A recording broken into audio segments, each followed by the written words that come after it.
Très heureuse de vous retrouver en ce samedi 11 octobre 2025. Mesdames et messieurs, bonsoir et bienvenue dans ce journal de 18h.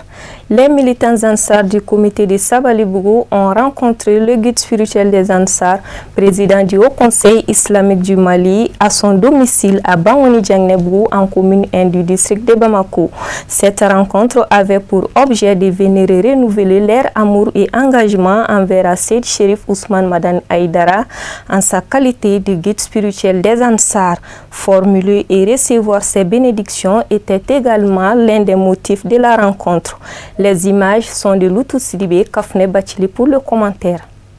C'est avec une abondance de joie que les militants Ansar du comité de Sabali Bougou, composés entre autres de femmes et d'hommes, ont été reçus par les guides spirituels des Ansar. Au menu de cette rencontre entre guides et disciples, la formulation des bénédictions, la prestation des 6 serments d'allégeance de la Bayatul islamique était également au cœur de la visite. Visite au cours de laquelle les engagements ont été renouvelés en face de Seyd Cherif Ousmane Madani Haïdara et cela jusqu'à leur dernier souffle. Tout au long de l'assise, des mots de reconnaissance et de témoignages ont été évoqués sur la personne du guide spirituel des Ansar. Nous sommes là aujourd'hui dans la grande famille Cherfoula. Et comme d'habitude, c'est le programme du comité Ansaroune de Sabali Bougou. Chaque année, de faire une visite chez le guide. Et c'est pour lui montrer notre amour et lui réaffirmer aussi notre engagement auprès de lui dans le combat qu'il est en train de mener pour donner vraiment un enseignement de l'islam de paix. Et nous avons vraiment eu des satisfactions parce que tous les militants de Sabali Bougou sont sortis massivement. Et le guide aussi, malgré son agenda très chargé, il nous a vraiment accueillis. Et vraiment, ça a été un accueil très chaleureux. Et il nous a donné aussi des conseils. Et je suis vraiment satisfait. On ne fait que le remercier et puis demander au bon Dieu de lui donner une longue vie au guide et sa famille. C'est le remerciement. Et je voulais remercier tous les militants du comité de Sabali Bougou en particulier et aussi tous les militants du comité de l'Ansardine. Et je remercie également notre bureau à travers le président, et le bureau qui n'a ménagé aucun effort pour la réalisation de cette rencontre. Et vraiment, nous prions Dieu pour la rencontre prochaine et que la paix règne au Mali. Grâce aux enseignements du guide spirituel des Ansar, des milliers de femmes sont devenues pieuses, soumises et obéissantes au sein des ménages. C'est pourquoi elles ont répondu présentes afin de montrer leur affection à Seyd Cherif Ousmane Madani Haïdara. Avec un grand sourire sur le visage, le guide spirituel des Ansar a affiché un sentiment de satisfaction par rapport à cette rencontre. Les militants venus du comité de Sabali Bougou ont été vivement remerciés pour leur détermination à défendre les idéaux de ce grand guerrier de la religion musulmane. Comme de coutume, les bénédictions ont sanctionné la rencontre.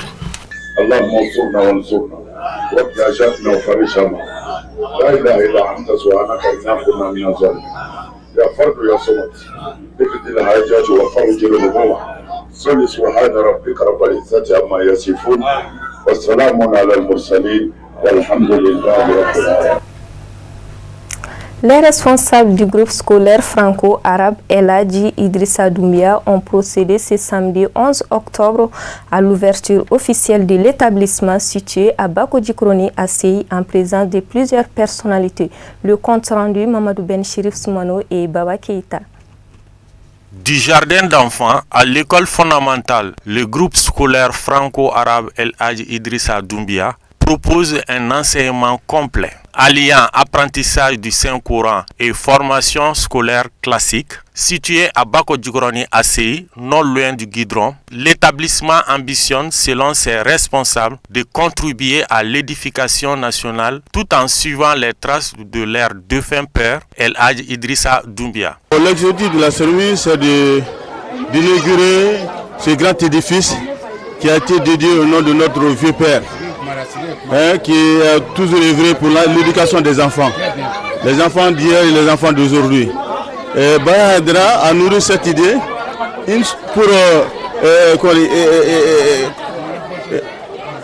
pour l'idée de son père. C'est-à-dire qu'il a nourri l'idée parce que son vieux père a fait la même chose en son temps. Et lui, comme lui n'est pas là maintenant, il veut alors faire la même chose, mettre son pied sur les pas de son père. Raison pour laquelle il a créé cette école-là. Et moi, j'ai commencé avec lui au moment où l'eau coulait ici. Du soubassement jusqu'à maintenant. À peu près 7 ans, on est ensemble. Vous voyez bien? Donc, je n'ai pas douté une seule fois que lui ne pourra pas faire le travail. Donc, c'est un homme d'espoir, c'est un homme compréhensif. Donc, vraiment, on ne peut faire que des bénédictions. Que le bon Dieu nous donne la chance de voir l'avenir de cette école-là, au nom de notre vieux père. Les responsables de l'établissement ont lancé un appel à la population afin d'y inscrire massivement leurs enfants pour leur offrir une formation de qualité, assurée par des enseignants compétents, expérimentés et dévoués à leur mission éducative. Président, c'est un grand honneur vraiment de venir participer à cette cérémonie et vraiment je remercie le bon Dieu, ça c'est une bonne chose, ça c'est pour participer au développement de ce pays-là. Oui, j'appelle à la population de venir massivement s'inscrire et d'aider ce monsieur qui a contribué au développement de lui faire le bon chemin. Bon, je remercie le bon Dieu et puis on ne fait que des doigts. Je peux faire le doigt. La cérémonie d'inauguration s'est achevée par une visite guidée des salles de classe. Auparavant, les invités avaient pris part à la lecture du Saint-Coran, marquant ainsi le début de cette journée solennelle. Dans le cadre de la campagne d'Octobre Rose, la polyclinique Le Fouga, en co-organisation avec l'Assurance Atlantique Groupe AFG, ont procédé au lancement de la deuxième édition de la journée de mobilisation contre le cancer du sein et du col de l'utérus sous la thématique « Santé des femmes ensemble pour la vie ». La cérémonie s'est déroulée ce samedi 11 octobre 2025 à la devanture de la dite polyclinique 6 à Sotiba, à CI, en présence d'autorités communales et sanitaires, Lala Kouyaté et Baba Keita. Le mois d'octobre est essentiellement consacré à la promotion de la santé féminine, notamment la campagne de sensibilisation du cancer du sein et du col de l'utérus. C'est dans cette lancée que la polyclinique Le Fouga, en partenariat avec AFG, a décidé d'accompagner les femmes pour la deuxième fois consécutive. Pour l'occasion, un dépistage gratuit du cancer des seins et du col de l'utérus a été initié en leur faveur. Le professeur Guindo souhaite que cette journée soit non seulement une journée de sensibilisation, mais un moment d'union. Un moment pour rappeler à toutes les femmes qu'elles ne sont pas seules face à la maladie. Et un moment pour nous, professionnels de santé, de renouveler notre serment et notre devoir envers elles. Le professeur Guindo adresse ses sincères remerciements à AFG Assurance, représenté par sa directrice générale, Mme Sissé Aramba, pour son partenariat exemplaire et son engagement citoyen à travers la Fondation AFG. Votre présence à nos côtés donne du sens à cette campagne. En soutenant la prévention, en facilitant l'accès aux soins et en accompagnant les femmes, AFG incarne une assurance au service de la vie. Au-delà des consultations gratuites, l'Octobre Rose est mis à profit pour sensibiliser et informer la population en général et les femmes en particulier à mieux lutter contre le cancer du sein et du col de l'utérus, dira Madame la directrice générale de l'AFG dans son intervention. Octobre Rose n'est pas seulement une couleur, c'est un symbole, c'est un appel à briser les tabous. C'est une invitation à parler, à s'informer, à agir.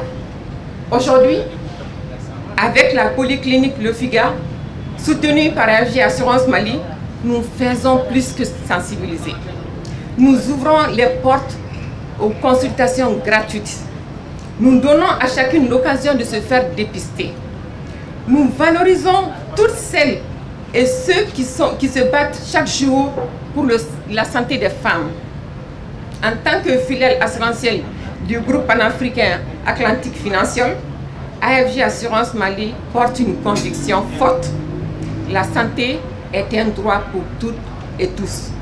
Cette initiative a été soutenue par les autorités communales de la commune 1 du district de Bamako. Pour la circonstance, elle remercie la polyclinique Le Fouga ainsi que ses partenaires pour ces gestes de solidarité envers les femmes, avant d'inviter celles-ci à s'impliquer davantage dans cette lutte. La commune 1 du district de Bamako est fière d'être associée à cette dynamique portée par la polyclinique Le Fouga, un centre de référence, et par AFG Assurance, un partenaire très bien engagé pour une santé accessible et inclusive. Enfin, je voudrais dire à toutes les femmes ici présentes, vous êtes le cœur et la force de nos familles, de nos quartiers et de notre nation entière. Votre santé est notre priorité. Votre bien-être est notre mission commune. Au nom du maire de la commune du district et toute l'équipe municipale, je renouvelle encore mon engagement à accompagner, c'est notre engagement à accompagner durablement toutes les initiatives comme celle-ci qui font avancer la prévention, la sensibilisation et la santé inclusive dans notre chère commune qui ne ménage aucun effort pour ce faire. Octobre Rose, c'est avant tout une célébration de la vie, de la force et du courage des femmes. C'est une invitation à l'action et à la vigilance et à la bienfaisance. À vous toutes, femmes de Bamako, femmes du Mali, nous disons, le dépistage sauve des vies, sauve des vies. Prenez soin de vous, car votre santé est notre fierté. Enfin, au nom du maire de la commune 1 et de l'équipe municipale, je déclare ouverte la deuxième grande journée Octobre Rose 2025, placée sous le signe de la prévention et de la solidarité. La cérémonie a surtout été marquée par la remise d'attestations de reconnaissance, suivie des séances de dépistage du cancer du sein et du col de l'utérus. Actualité internationale à présent avec Kafne Bachili.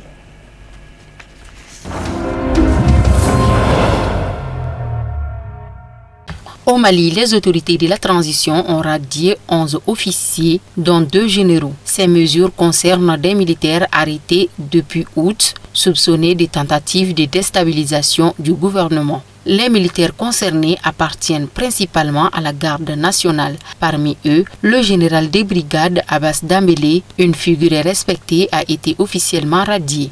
La liste inclut également une générale de l'armée de l'air, Nema Sagara, ainsi que 8 autres officiers. Aucun communiqué officiel n'a été publié pour expliquer ces radiations. En août, un officier français basé à Bamako avait été arrêté pour conspiration. Depuis 2012, le Mali connaît une grave crise sécuritaire. Les violences de groupes djihadistes liés à Al-Qaïda et à l'État islamique, ainsi que des violences communautaires, ont marqué la région.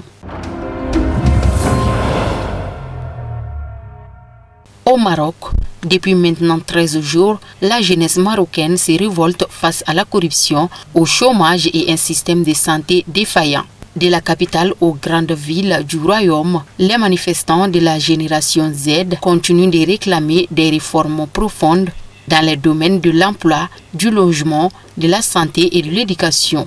Ils exigent que leurs aspirations soient enfin entendues et attendent avec impatience l'allocution du roi Mohamed VI lors de l'ouverture de la session parlementaire. Le cortège nocturne ne faiblit pas malgré la fatigue, les intimidations et les appels au calme. Dans les rues, les slogans sont clairs. Nous voulons des hôpitaux, pas seulement des stades. La jeunesse exige une vie digne. À Casablanca, Rabat ou Fès, les rassemblements restent nombreux, dénonçant ce qu'ils perçoivent comme une rupture entre les élites du pouvoir et la réalité vécue dans les quartiers populaires.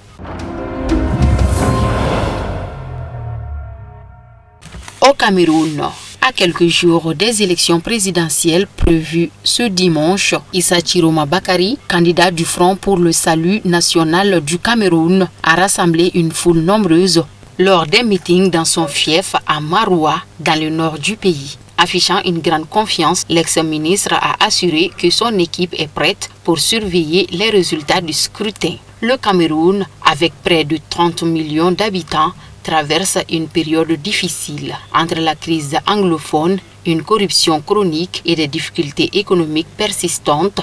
Une grande partie de la population exprime un profond désir de changement. Pour les militants du Front pour le salut national du Cameroun, Issa Chiroma incarne cette volonté de rupture avec un système qu'il juge à bout de souffle.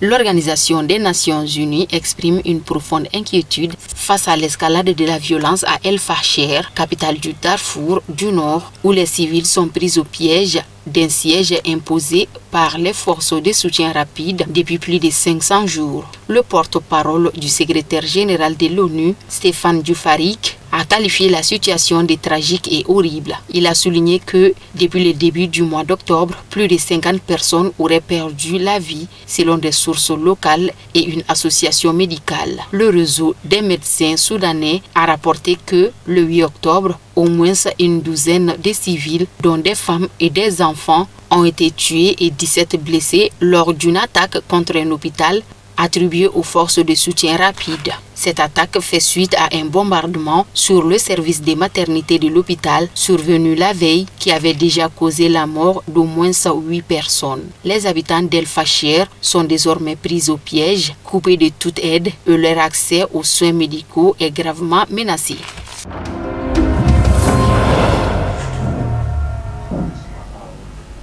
Sport dans ce journal avant de prendre congé de vous.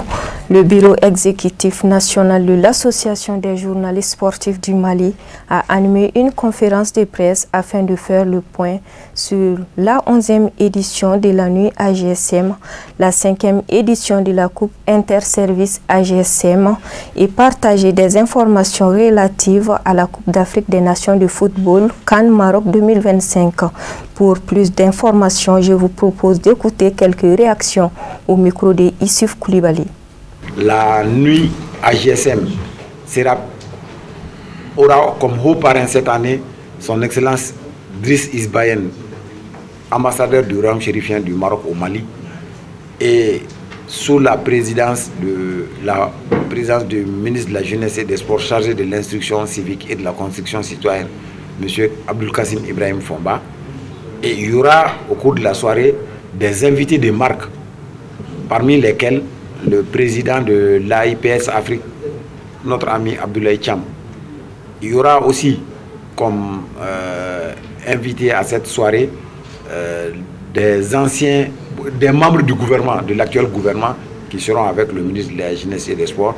Il y aura des anciens ministres des Sports et aussi des responsables des fédérations sportives nationales, plus la presse et nos partenaires. C'est important. L'information concernant la nuit AGSM, c'est qu'il n'y aura pas cette année le concours.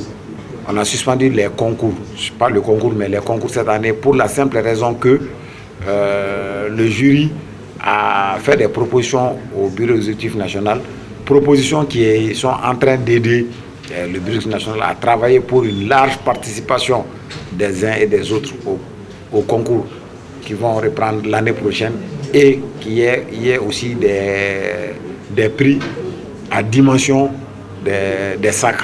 Donc nous sommes en train de travailler sur cela avec des partenaires et j'avoue que les uns et les autres ne seront pas dessus. Concernant la 5e édition de la Coupe AGSM Interservice, elle opposera les équipes de l'AGSM, de Move Africa Malitel, de Petrobama et de la Direction nationale des sports et de l'éducation physique. La finale est prévue pour le vendredi 31 octobre 2025 au stade Mamadou Konaté et le lendemain 1er novembre ce sera la finale, la 13e édition de la nuit à JSM. Le 1er novembre, ça c'est la nuit. Au-delà de ces deux activités, il y a l'opération CAN Maroc 2025. On a précisé les décisions du bureau national. Il s'agit de la prise en charge des journalistes membres de l'AGSN, des journalistes sportifs accrédités à la CAN. Il s'agit de la prise en charge en termes de logement, en termes de transport local,